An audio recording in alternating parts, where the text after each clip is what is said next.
Gracias, buen día. Gracias a todos por su presencia. Bien, bueno, este proyecto nace de una necesidad que había en la reserva de la biosfera Calakmul, de una de sus aguadas.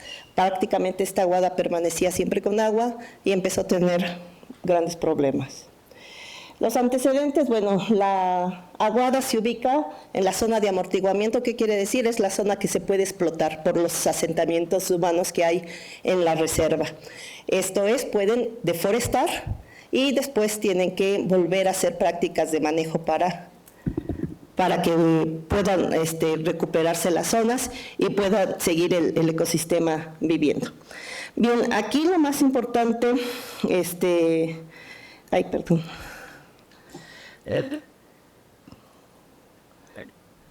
creo que la tecnología yo ya no sé. Ahí está. Nuestra aguada se encuentra aproximadamente por esta área, está muy cerca de Espujil, justamente en ese estrecho. Y como vamos a ver, la variación de la precipitación es mayor precipitación aquí, menor precipitación en el norte. Igual va a haber una variación, o se supone que hay una variación entre oeste y este. ¿Cuáles fueron los principales problemas? Bueno, se ha visto impactada por la presencia del hombre. Hay deforestación, bastante deforestación, y esto, como todos ustedes saben, va a alterar el ciclo del agua. Y donde se deforesta, pues va a haber mayor calor y menos precipitación. Esto ha traído sequías importantes. Una de ellas fue de 2014 hasta 2019. Y esto generó que se secaran la mayoría de las aguadas. Bueno, aquí les muestro simplemente, Esto fue cuando nosotros llegamos en 2011, una de las aguadas que casi nunca se secaba. En 2013 ya el agua se había replegado bastante. Para 2017 ya no había agua y así se mantuvo hasta el 2020, que coincide con lo de la pandemia, y se recupera. Se pensó que esta situación iba a continuar, pero dado que llovió en 2020, pues trajo cierta esperanza a los lugareños, ya que las aguadas se consideraban como fuentes alternas de agua, cuando ya no había precipitaciones, porque es una zona seca, a pesar de que está en un área que todos mundo sabemos que es rica en agua, pero su característica la hace que no tenga ninguna corriente disponible. Entonces, esto genera que se vuelva a presentar otra sequía entre 2003 y 2024, y aquí ustedes van a poder observar, esto lo medimos ya en nuestras estaciones, la precipitación fue muy baja en los meses, empezó a bajar en febrero hasta llegar a su punto más bajo en mayo y junio, pero a finales de julio empieza a llover de nuevo. La aguada La Carolina es muy importante para la gente de ahí porque la quieren explotar para servicios ecoturísticos. De hecho, la explotaban para servicios ecoturísticos, pero se dejó de hacer por los problemas que ha tenido de sequía. Y esta es una vista en 2023 de las condiciones de la aguada. ¿Qué pasa?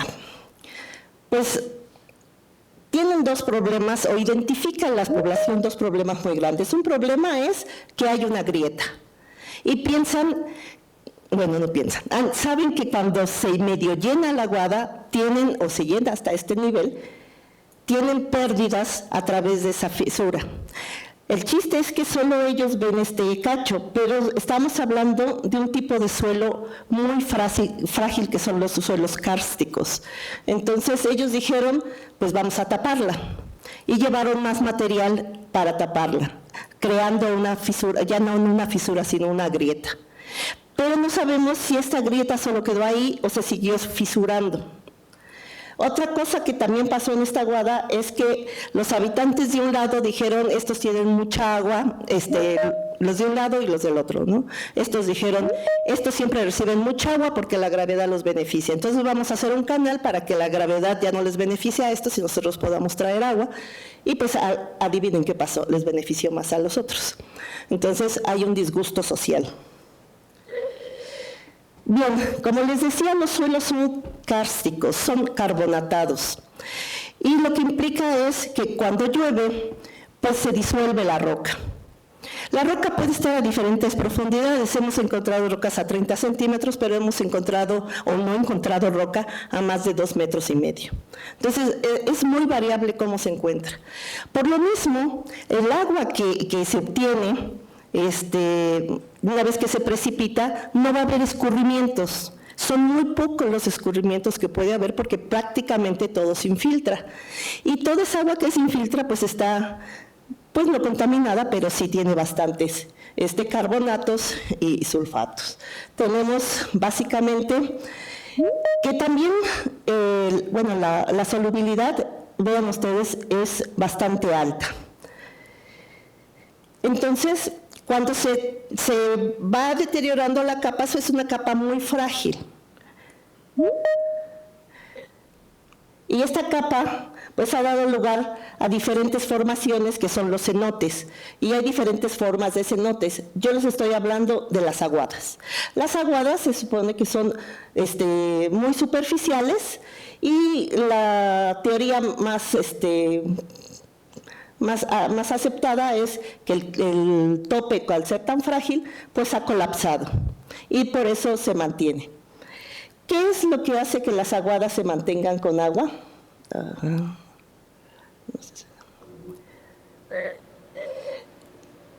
Que se forma una capa protectora cuando ustedes pueden empezar, bueno, solo tenemos carbonatos. No solo vamos a tener carbonatos, vamos a tener también algunas otras sustancias o elementos que son insolubles.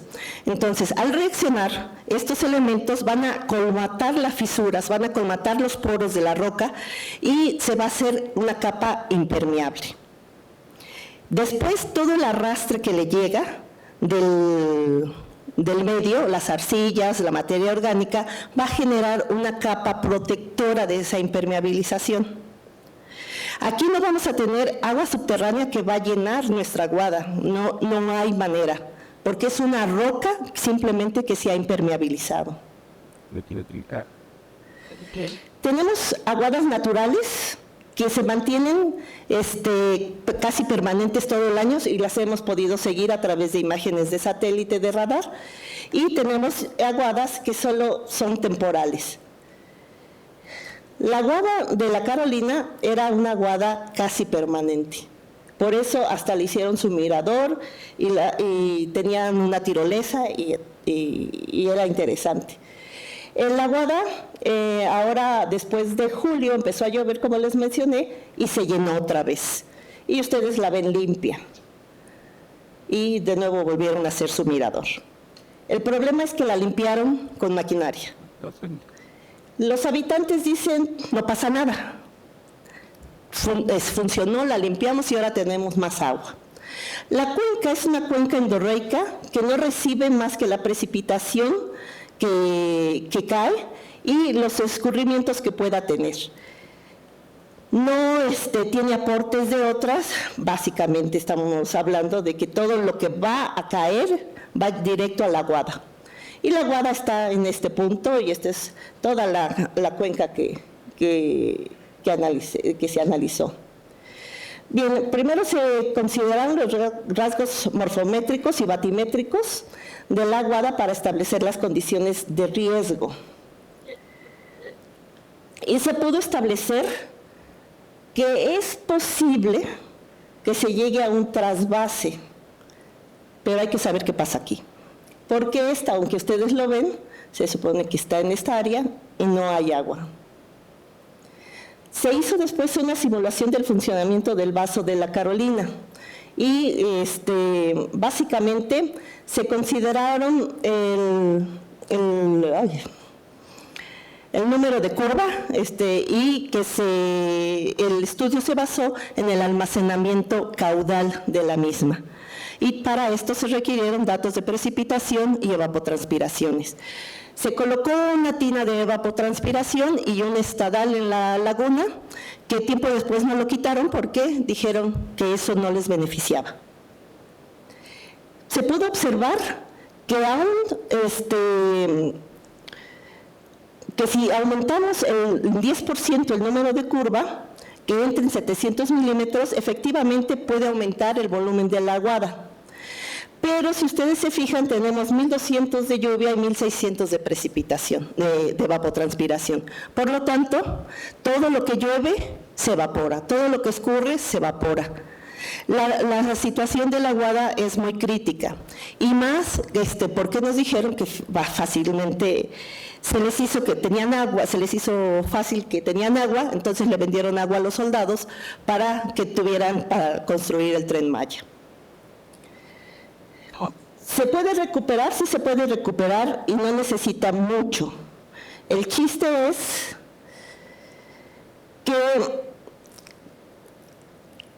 debe cuidarse, no se puede proponer simplemente un trasvase sin saber qué le pasa a la comunidad de al lado. Los pobladores necesitan soluciones, pero la solución es ir y quitarle el agua al otro ecosistema, porque no sabemos a cuántos asentamientos humanos puede afectar, o simplemente al mismo ecosistema. Se propusieron varias cosas, entre ellos rellenos, revestimientos, incluso utilizar lo que hacían los mayas, utilizar estuco, pero se tiene que estudiar el fondo de la aguada. Suponemos que hay fisuras y al meter la máquina crearon una mayor fragilidad al ecosistema. Y bueno, ahí está. Gracias. Muchísimas gracias, doctora Judith Guadalupe Ramos Hernández. ¿Preguntas de este lado? Sí. Buenas tardes. Muy interesante la plática. Yo tengo una duda con respecto a la evaporación. ¿Podría haber alguna estrategia para reducir la evaporación de agua? Pues aquí el problema es que los habitantes consideran que es más importante tener agua. Entonces, teníamos la tina con la cual estábamos midiendo evaporaciones. Era una zona rodeada de árboles, solo tenías el ojo de la aguada. El cambio que hicieron fue tumbar árboles para crear una zona de esparcimiento, para que llegaran las familias a hacer sus barbacoas y todo, ahí junto a la aguada. Esto, al contrario, en lugar de favorecer, de controlar la evaporación, ahora lo que hace es generar mayor pérdida de agua porque las temperaturas están aumentando. Aquí el gran problema no es tal vez lo que la ciencia les pueda decir y que hagan, sino la conciencia que tienen ellos y la necesidad que tienen ellos. Para ellos fue muy fácil decirles, voy y vendo agua a los soldados. Primero nos dijeron que no lo hacían, hasta ahora que fuimos reconocieron que sí tenían un trato con los soldados. ¿Y qué hicieron? Era un sistema muy sensible, un sistema que apenas tenía agua y fueron y le sacaron más agua, además de que se presentó la escasez. Mira. ¿Alguien más? ¿Hay alguien en línea? Sí, adelante.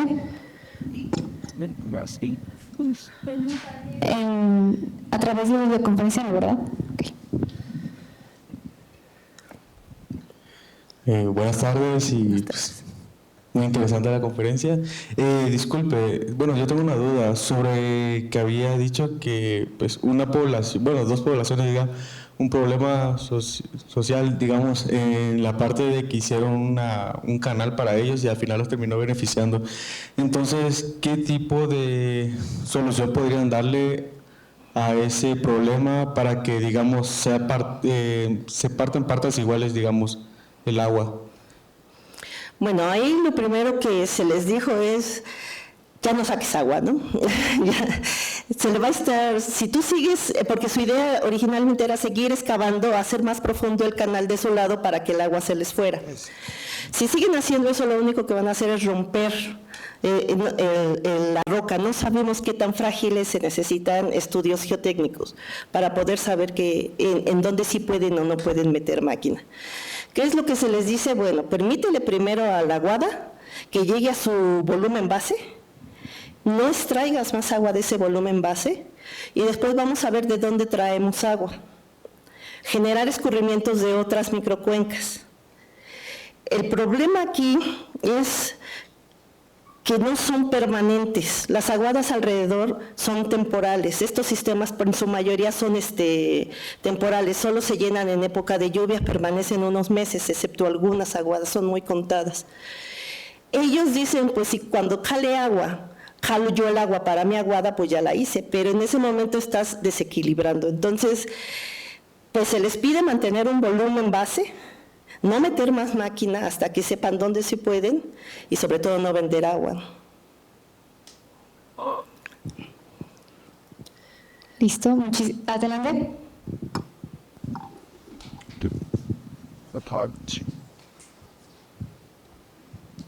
Como mencionaba usted, ¿cómo podríamos identificar una aguada temporal a una permanente?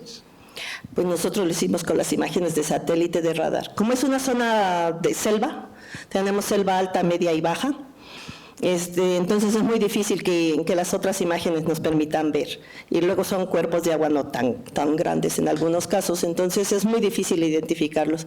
Pero con las imágenes de radar pudimos verlos. Entonces durante el año tenemos el cuerpo de agua. Y sí, efectivamente vamos viendo cómo todos van desapareciendo y, por ejemplo, la que les presentaba, que es permanente, se llama Flores Magón, esa disminuye su volumen, pero nunca se seca. Muchísimas gracias, doctora. Le damos un aplauso, por favor, a la doctora Judith Guadalupe Ramos Hernández.